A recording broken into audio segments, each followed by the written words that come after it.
We are the Guinea Pig Collective. All will be assimilated.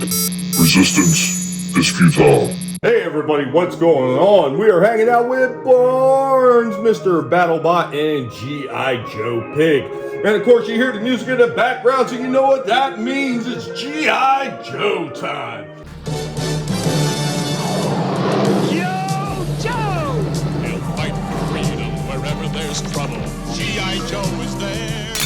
So from the G.I. Joe 6-inch classified line, we got Zartan. This is one that I've actually been waiting to get for quite some time. This one was actually a Walmart exclusive with the blue colored chest plate. Because I remember the original one came with these like clearish blue colored plastic pieces. I think they changed color in the sunlight. I know his skin did as well. And his skin kind of had that grayish blue hue to it once it was out in the sun. So this is the version I wanted to get. I didn't want to get the metalled version chest. I didn't like that. This felt more like a classic series figure to me than the other version that was already out.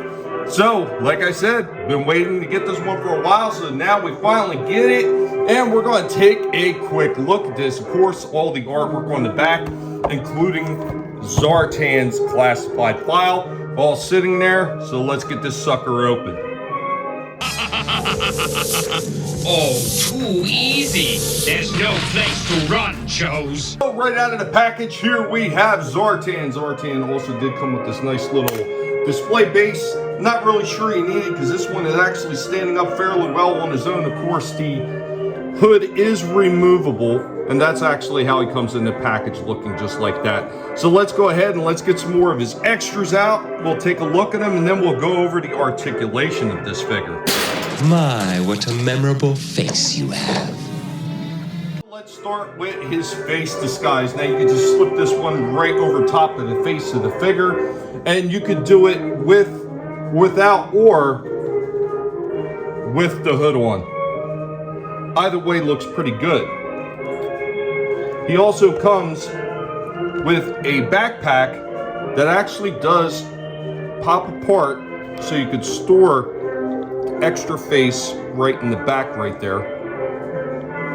Close that up, and then you can port that onto his back. So now he's carrying his extra face around in his backpack.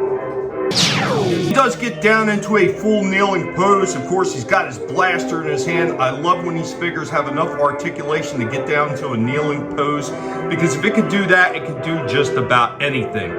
Really love the way this figure looks. It does come with a decent amount of movement and range on this figure. He can get some pretty good wide stances and still stand on his own. He also does come with this really nice little combat knife that is able to store on the side of the figure. I will show that in a minute, but so far I am liking everything they've done with this. Granted, he does have like the ab crunch, but we'll get into that as far as the articulation. You will do as I say. So I did have to use the base for this to kind of get him into that running mode, coming right at the Joes and just blast him away.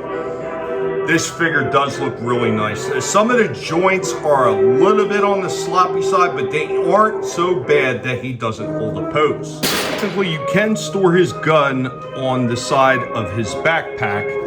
And of course, we got his knife neatly stored away into the sheath on the back end of him.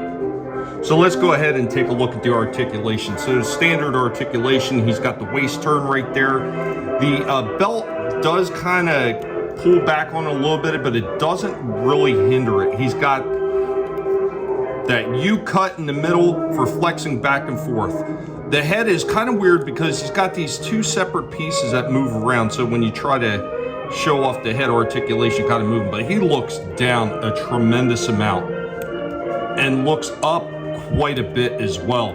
He's got the side by side as well.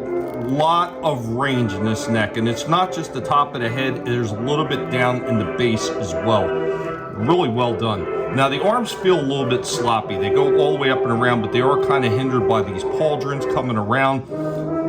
They go out only about that far. That is a little bit of a miss. They really should have went out further than that. I don't know why they didn't. He does have a nice bicep cut there as well. He does have double jointed elbows, and they do bend up quite a bit. I like that. He's got the wrist turn down here, no forearm, but he does have wrist turn, and he should have a pivot as well. Yeah, there's a little bit of pivot back and forth this way. That's all right. That's part of the gun and the knife movement, so really no complaints about that. I don't think you really need extra. Of course, he's got the legs. He does kick up a tremendous amount. That is really nice. Like, look at that kick. Holy shit. I see ninja figures that don't kick up that far. Kicking back, he kicks back a decent amount as well.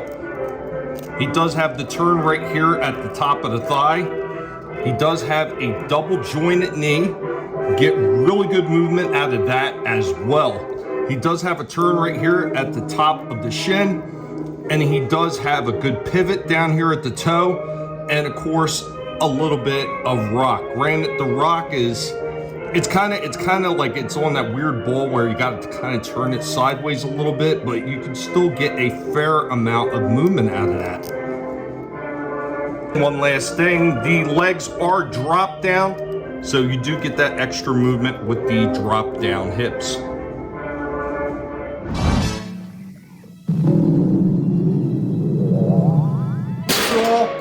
I think this figure is absolutely great.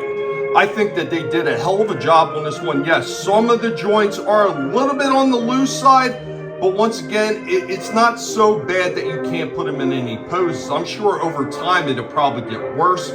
But as it stands right here, as a collector's item, if you were looking for a really good, classic-looking Zartan, this was definitely the one to pick up.